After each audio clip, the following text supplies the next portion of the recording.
7:21, continuamos la entrevista a Cintia Viteri, candidata presidencial del PSC. Esta segunda parte tendrá preguntas, repreguntas y un mensaje a la ciudadanía. Bienvenida nuevamente. Gracias, Estefi. Buenos días. El combate a la corrupción es una deuda pendiente de la Revolución Ciudadana. Después de una década, recién está investigando a personajes que dicen son de la partidocracia en relación al caso Odebrecht y a la red de corrupción en Petroecuador. La lucha contra la corrupción envuelve a varias funciones del Estado. ¿Usted cree que la consulta popular sobre paraísos fiscales en el extranjero es para combatir la corrupción de los funcionarios públicos? Estefi, es para alar a los candidatos de gobierno y nada más. Si la consulta hubiera sido real, ¿por qué no nos preguntaron, por ejemplo, si queríamos que traigan de la orejita a ciertos personajes que se fueron a matrimonios con permiso de los que nunca volvieron? Yo tengo 3 ejes fundamentales en el combate a la corrupción. El primero, declarar una veda cívica. Ninguna empresa natural o jurídica, ninguna persona natural o jurídica que haya siquiera estado involucrada en denuncias de hechos de corrupción va a participar en licitaciones durante los 4 años de mi mandato.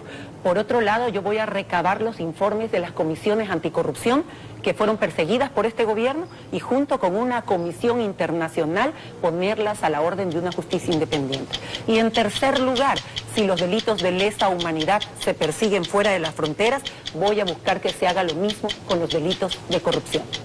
Y sobre uno de esos puntos que usted propone, en efecto, algunos candidatos han planteado esa cooperación, por ejemplo, de Naciones Unidas contra la corrupción, como en Guatemala, donde ha funcionado, por cierto, con éxito. Pero eso, para que se pueda lograr, implica un trabajo conjunto de la Comisión de Naciones Unidas, pero con los funcionarios de las funciones judicial, de transparencia, de control aquí, que van a continuar en funciones por varios años más en ese entorno. Entonces, ¿será posible conseguir buenos resultados como en Guatemala o es imprescindible una reforma constitucional? Yo voy a ir a una consulta popular directa por 3 razones. Me ahorro tiempo, me ahorro dinero y por otro lado tengo el resultado real. ¿Para qué? Para liberar a los organismos de control de la presión del socialismo del siglo XXI. Cuando hablas de colaboración, yo creo que la colaboración debe empezar por casa. Todas las comisiones que hicieron los informes y que luego fueron enjuiciadas y perseguidas van a tener que poner su trabajo y su contingencia sobre la mesa. Solamente así, con la Comisión Internacional de las Naciones Unidas y con una justicia independiente, sin un Consejo de la Judicatura manejándolos como títeres respecto de sus hilos y sus decisiones, vamos a poder transparentar todo lo sucedido siempre. A mí no me pongan fechas, siempre, cuando quieran, en el año que sea. Y a través de una página web, todos los contratos van a ser conocidos por cualquier persona y los que firme yo también. Y sobre eso ahondemos en cómo hacerlo, porque todos los candidatos plantean cambios al modelo político, económico vigente mediante una reforma constitucional, pero hay varias formas de hacerlo según la Constitución. Usted ya escogió un camino frente a una consulta popular o una constituyente. ¿Por qué? ¿Cuáles son las ventajas y desventajas? Mi experiencia, Estefi, yo conozco a cada una de las personas que han hecho política en este país. He estado ya 20 años aproximadamente en política, los conozco, me he mantenido como hasta ahora puedo presentarme a la opinión pública para poder mirarlos de frente con toda la transparencia, pero sé quiénes hicieron qué camisetas se pusieron y a dónde van sus inclinaciones. Por eso yo acudo al pueblo, por las 3 razones que te dije: transparencia en la decisión final, ahorro recursos que necesito para otras áreas y además rapidez. Cualquiera se cambia de camiseta después de un año en la Asamblea Nacional Constituyente y no pone sobre la mesa los resultados de lo que la gente quiere. En efecto, la gente, a través de su voto, cambiará las cosas que le molestan casi inmediatamente que yo asuma el mandato. Bueno, y sobre algunas de sus propuestas, de acuerdo a la última encuesta, de la última estadística más bien del INEC, lo que tenemos es que la tasa de empleo adecuado disminuyó del 46.5% al 41.2% entre diciembre del 2015 y diciembre del 2016. Esto implica una disminución de 244.000 empleos adecuados. ¿Qué pasó con la tasa de desempleo? Se mantuvo estable en promedio nacional y por su parte la tasa de subempleo se incrementó del 14 al 19.9% de diciembre del 2015 a diciembre del 2016. En términos generales, podríamos decir que el empleo considerado inadecuado aumentó en 500 1.398.000 trabajadores. Considerando que según el INEC de 10 empleos 9 los da el sector privado, ¿qué sectores de la economía nacional considera necesario usted estimular para crear nuevas plazas de trabajo? Definitivamente todos los sectores están en todas las plazas de trabajo están en el sector privado. Y si yo quiero que el sector privado le brinde empleo a la gente, te devuelva el empleo que te quitaron por un lado y haya nuevas plazas de empleo por otro, tengo que generar confianza y seguridad jurídica para que venga la inversión que produce empleo. Por otro lado, bajaré los costos de producción a través de disminuir impuestos, costo de la energía eléctrica y tramitología. Y por otra parte, en una alianza por el trabajo con el sector privado, emprenderé proyectos como el de vivienda a nivel nacional, sin entrada a 20 años plazo con cuotas bajas. ¿Cuántos empleos genero en esto? Por lo menos 140.000 plazas directas de empleos, más las que se generen de manera indirecta. Con el mismo sector privado, emprenderé la carretera, por ejemplo, de Quito-Guayaquil. 52.000 empleos entre directos e indirectos. Esa es la alianza por el trabajo que empezaré el mismo día de mi mandato. Las relaciones internacionales están vinculadas a los intereses comunes de los países en la comunidad internacional, en política, en economía y de acuerdo a de preferencias comerciales recíprocas. ¿Cuáles serán los objetivos de su política internacional en ese ámbito? Ir a abrir mercados. Estefi, ya aquí en Ecuador estamos invadidos, por ejemplo, de camisetas chinas, de televisores chinos, y todavía tenemos miedo de irle a vender a los chinitos lo que nosotros producimos. Somos nosotros los que no estamos en el exterior. Voy a abrir mercados, no solamente con Europa, cuyo convenio, cuyo tratado se firmó en último momento, sino también a nuestro principal mercado, Estados Unidos. Y por otro lado, a Asia, un mercado de 1.300 millones de habitantes, que nos compraran un banano cada uno por día y vamos a ver cómo despega, sobre todo la agricultura en mi país. Y ese sector tan deprimido, la agricultura, tendrá, el sector agricultor, ganadero, tendrá las herramientas necesarias de parte de mí. Yo suspenderé los juicios coactivos del pequeño y mediano agricultor en mayo, condonaré las deudas y los haré nuevamente sujetos de crédito. De esta forma se convertirán en el pilar de la economía de mi país. Y hablando de economía, la deuda externa asciende a 23.640 millones de dólares con dos tramos. Tenemos el multilateral por 8.247 millones en condiciones blandas que no se reestructuran y el bilateral por 15.393 millones de dólares.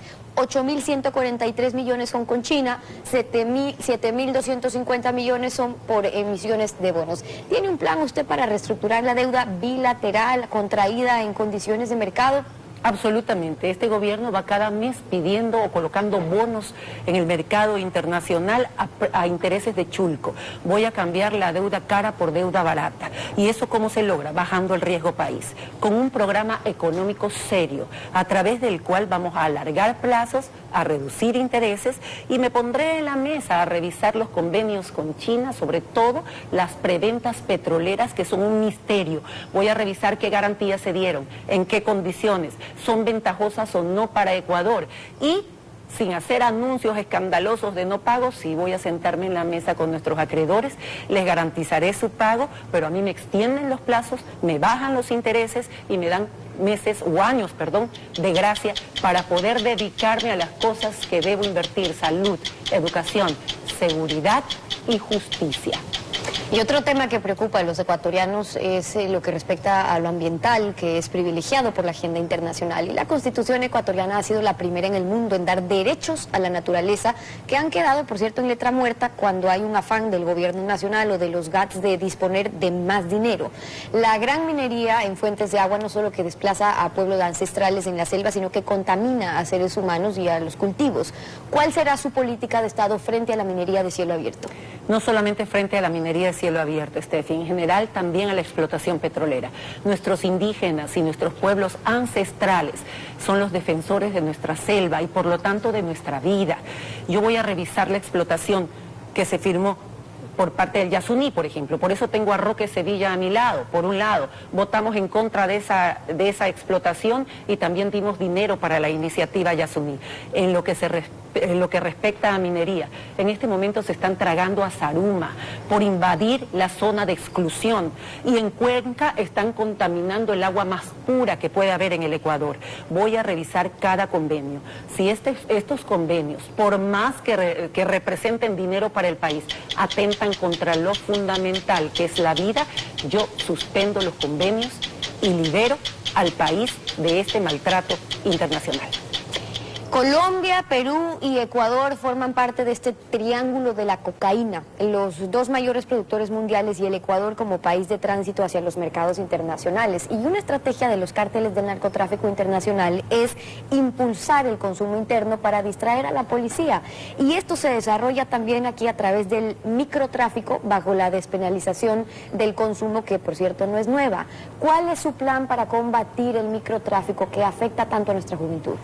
El microtráfico, en efecto, es la consecuencia de lo que acabas de describir, Steffi, pero se originó con una puerta abierta bastante sospechosa, esa aprobación de la tabla del consumo mínimo. Yo voy a eliminar la tabla del consumo mínimo, voy a crear centros de rehabilitación, voy a rehabilitar también a la familia y a capacitar a las madres para que puedan detectar síntomas en sus hijos si están consumiendo o no droga. Por otro lado, llegaré a acuerdos internacionales porque el combate al narcotráfico no se lo hace de manera aislada, se lo hace en conjunto con varios países en una política internacional que va a proteger a nuestras familias, a nuestros niños.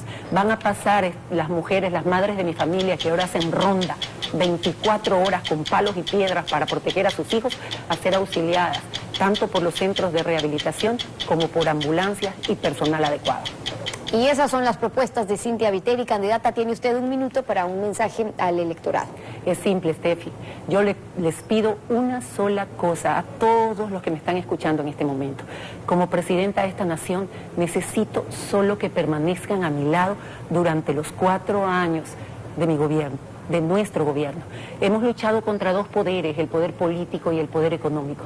Sin embargo, ustedes, juntos conmigo, ganamos. Estamos en la segunda vuelta, pero los necesito junto a mí durante los 4 años de mandato, cuando le devuelva a los jubilados, a los maestros, a los trabajadores, a los enfermos catastróficos, lo que les pertenece. Cuando vuelva a poner las escuelitas del campo, cuando elimine el examen del CENESID, siempre a mi lado. Esa fortaleza no tiene precio y será lo que haga empezar a construir esta nación, piedra a piedra, mano a mano, juntos, ustedes y yo. Muchísimas gracias. Cynthia Viteri, candidata presidencial del PSC, gracias por su participación aquí. Gracias a ustedes por la invitación. Un gran abrazo. A usted, 7 de la mañana con 33 minutos. Nos tenemos que ir a una pausa. Cuando regresemos estará